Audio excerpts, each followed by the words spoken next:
I'm all for work-life Ka-ching, balance, just but please, I just need to take a break every once in a while, okay? I work hard enough. I don't need to work all the time. People need breaks. I stood still for like 3 seconds. Just shut. It's showtime! Idle voice lines, something that for most characters have probably driven us crazy to some extent, at least at some point in time. Osmanthus wine. There's only so many times I personally can hear something before it starts to just grind away at my sanity. And by the way, during this list you will notice there is a severe lack of Osmanthus wine, and that's because those are not idle voice lines. Some characters have idle performances, where there is usually a physical aspect related to the voice line, so that means they will not be on their list. Maybe they will get their own because there's more than just one aspect to them. This is also an English dub because that's the language I play in, it's the language I prefer, and it's the only language I understand. Even if there are characters that I would definitely rather not be able to hear what they're saying at all. This is obviously going to be incredibly subjective, and I mean incredibly so. There will be biases against characters because I just hate their personalities. There will be biases against characters that I've mained for a long time, and I just heard their voice lines way too much, and I didn't even really like them much to start with. So with understanding that, just sit back, try to enjoy it, and just, I guess, get ready to start typing your 1,000-word hate comment on whatever favorite character of yours that I trashed or said something slightly unfavorable about. You know, just normal Genshin player stuff. I'm all for work-life balance, but I think this is pushing it. In adventuring, as in business, you always have to seize the opportunity while it's there. Come on, enough procrastinating. Let's go. I mained Ka-ching for probably the first 3 months that I played this game, and for some reason that I will never understand even to this day, I never turned off the dialogue volume, and I really don't know what strength God gave me to endure that horrible fate, or why I decided to subject myself to that audible garbage in the first place. And I truly wish I could say I came out the other end of that godforsaken torture method a better person, but I really did not. All I did was come out with a burning hatred for Ka-ching that will never subside, because she chooses every day to force her work ethic on me for standing still for any longer than 2 seconds, and I wish nothing more than to sew her mouth shut and never hear her speak ever again. She can go straight to the bottom of the list where she belongs, and God, I hate that I have to put anyone even remotely close to her because no one deserves to be even within 30 tiers of her. On to the next one. Come on, enough standing around, let's keep moving. Let's get going. There are people who need our help. Aloy's only got the 2, but I already know that I would hate them. I mean, like, I don't love them to begin with, nothing wrong with the delivery, as it's going to be the case with a lot of these, but I really hate the message, which is rushing you and just being naggy. Like, I get it, the character's supposed to be standing around and they're bored and they want to do something, but just shut up. I never really played with Aloy much, and when I did, I probably played with the game muted, but if I had the experience I did with Ka-ching, I know I would hate her just as much. At least almost as much. Every journey has its final day. Don't rush. Where do you want to go next? If you'd like to see Liyue's tourist spots, I have a few references. Boats are made for transferring commodities back and forth, and those that come across Liyue tend to stay a while. So it is where many things come to settle. Keith Silverstein's performance of Zhongli is absolutely amazing. I love hearing his voice. However, because he's a tall character that also fills the role of a shielder healer, that means I use him in the overworld almost exclusively, and that's been the case for over a year now. The overworld is also where I happen to AFK the most, and by AFK I mean I'll tap with the game volume on, usually just character dialogue, and go play something else or work on something in the background so I hear Zhongli prattling on about boats, telling me how boats work non-stop every single day, and I hate it. It's only hatred by exposure though. I still love the sound of his voice, and that part never gets old, but I do just wish he learned the value of brevity. Inactivity serves no purpose whatsoever. The world remains constant over the centuries, but human life is like the dew at dawn, or a bubble rising through water. Transitory. All the world holds dear is but a backdrop of constant motion. I stand before it, alone and unchanging. Raiden is like what you get when you slam Zhongli and Ka-ching together. With her inactivity serves no purpose bullshit and her long ramblings, how can I not compare her with both of them? The only reason I'm really ranking her higher than Zhongli is because I have not been exposed to hers as much, and they haven't been given enough time to drive me as crazy as Zhongli's have. I don't use her as much in the open world, so I don't think she'll ever get the chance. She's more just like my Abyss Wrecking Ball. Yae Publishing House has released numerous works that lay out military strategy in a simple and pragmatic way. Those are my favorite. Respect must be given to the will of every creature. Each fish in the ocean swims in its own direction. To survive hardship, you must prepare for hardship. I'm not the biggest fan of Kokomi's English VA. Like, it's not bad, not great. I just don't think the voice suits her that much, I guess. Ultimately, though, I just don't really want to hear her idols. I find them kind of annoying. They're not funny. They're not entertaining. They're just, they just are. Knights and aristocrats share the same cultural heritage, but the knights had enough sense to do away with all the superfluous detail. You want to learn some Favonia's blade work? Alright then, I'll teach you. Oh yes, I'll teach you alright. Mark my words. Aristocratic etiquette is all just for show. Just smile and nod along. I was forced to learn all of the rules by heart, but even I don't take them that seriously. Did you know I come from aristocracy? Would you like to learn some Favonia's blade work? By the way, did you know I'm an aristocrat? You know, I was taught proper manners and etiquette. Did you know why? It's because I come from aristocracy. But ultimately, vengeance will be mine. And it's not because I'm an aristocrat. It's just because I like vengeance. Due to my aristocratic heritage. Which I will get vengeance for. Because of aristocracy. Look, I know what she says is a joke, but it's still annoying to me. And I make fun of it all the time. I only wish life could be as leisurely as this a little more often. How greedy of me. A blade is like a tea leaf.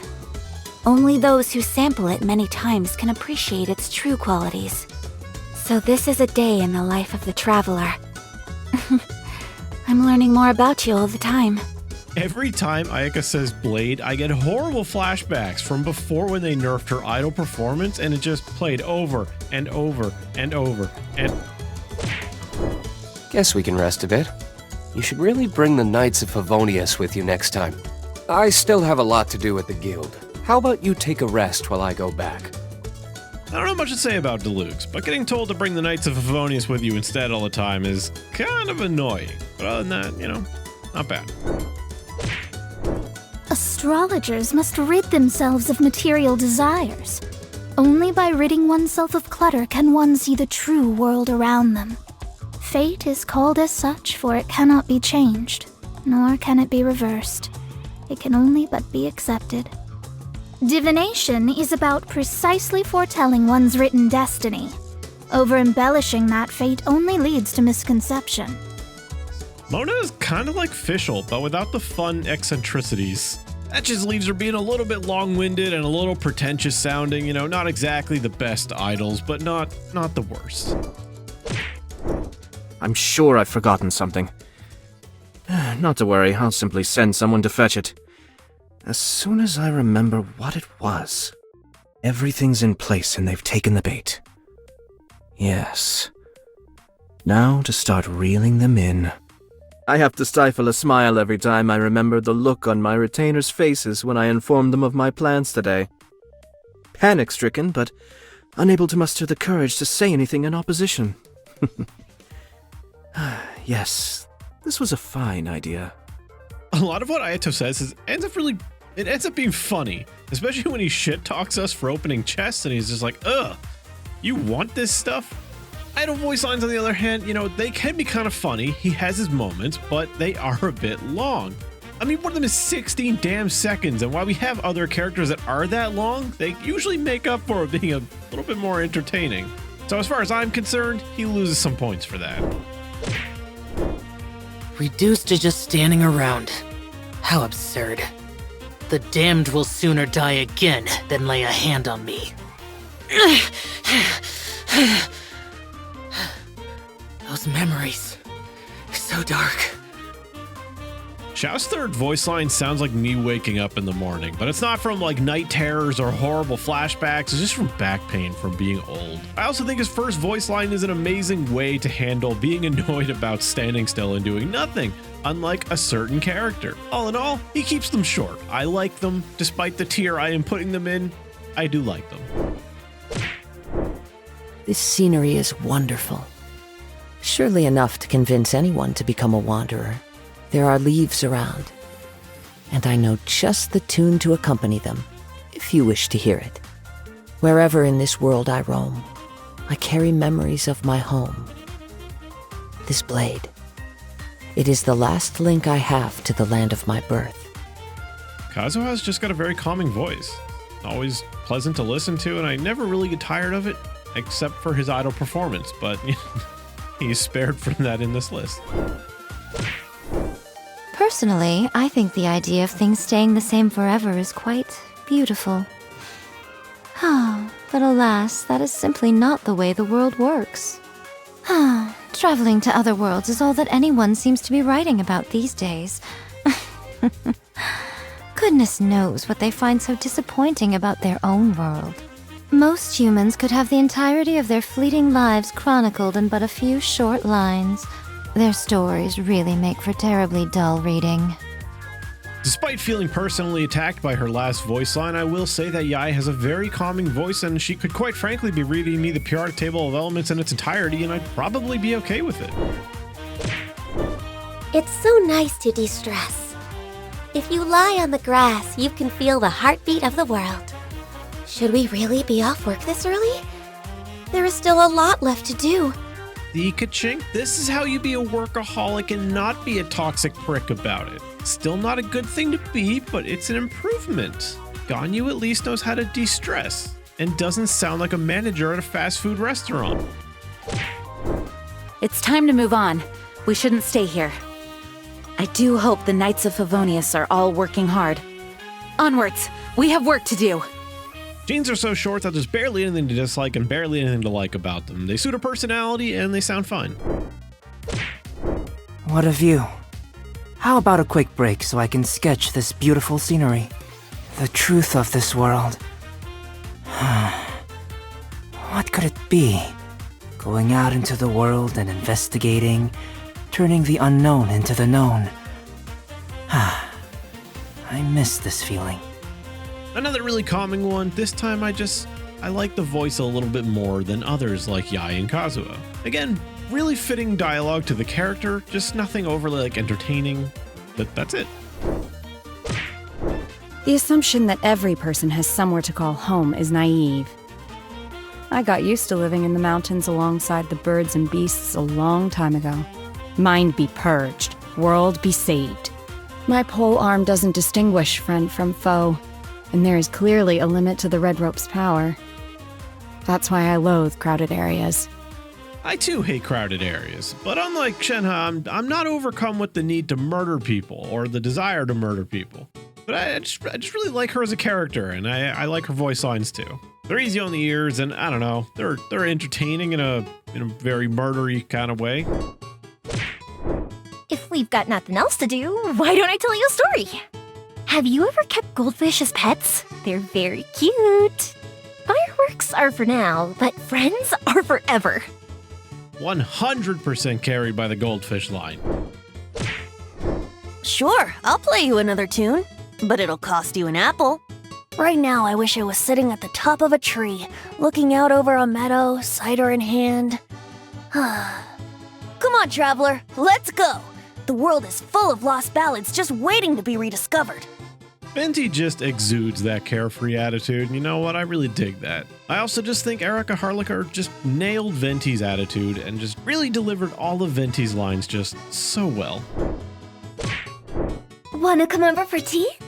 1 client, 2 clients, 3 clients. When the sun's out, bathe in sunlight. But when the moon's out, bathe in moonlight. While I do think her third line is kind of pointing out the obvious and just sounds a little bit dumb, maybe I'm just being critical, I do love the fact that in her second voice line, she's literally counting dead bodies, basically. It's kind of dark, but you know, Hu Tao's whole personality is literally just being kind of fucked up. You know, there are better ways to seek out our enemies than, well, standing here. This place is pretty dead. By which I mean, there's nothing to kill.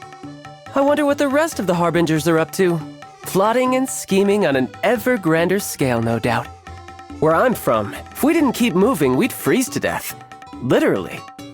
Fun fact, Child's the only 5-star with 4 idle voice lines, for some reason.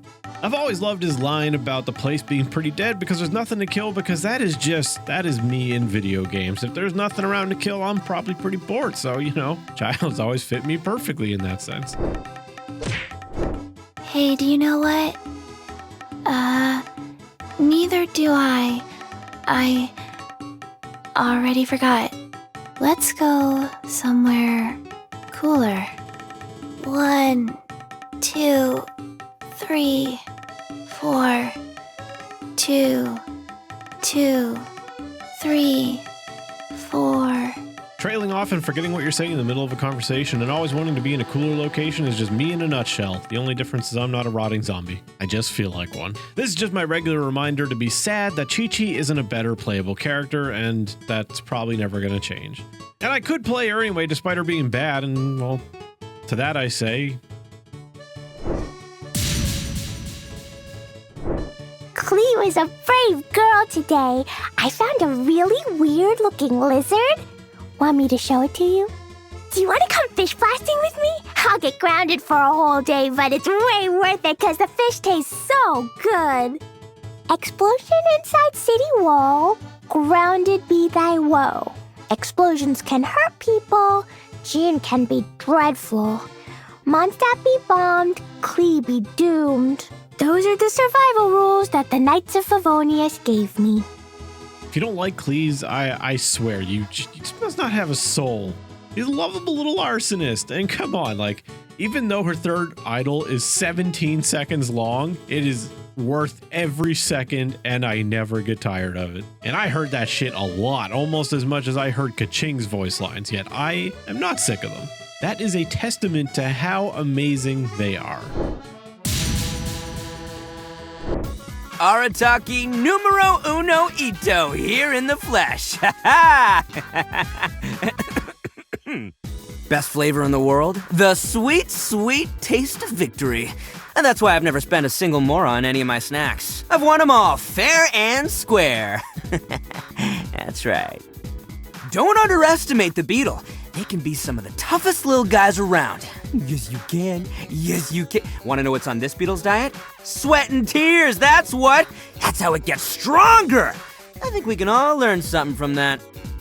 If I was as biased as some people think I am in these lists, Ito would be topping every single damn one of them because he's by far my favorite character. Yet I usually end up putting him in like the middle or quite low because, I mean, there's a lot of aspects of Ito I think are just okay, but I think the voice actor and his performance and his personality and everything in that regard is just top notch. It is amazing.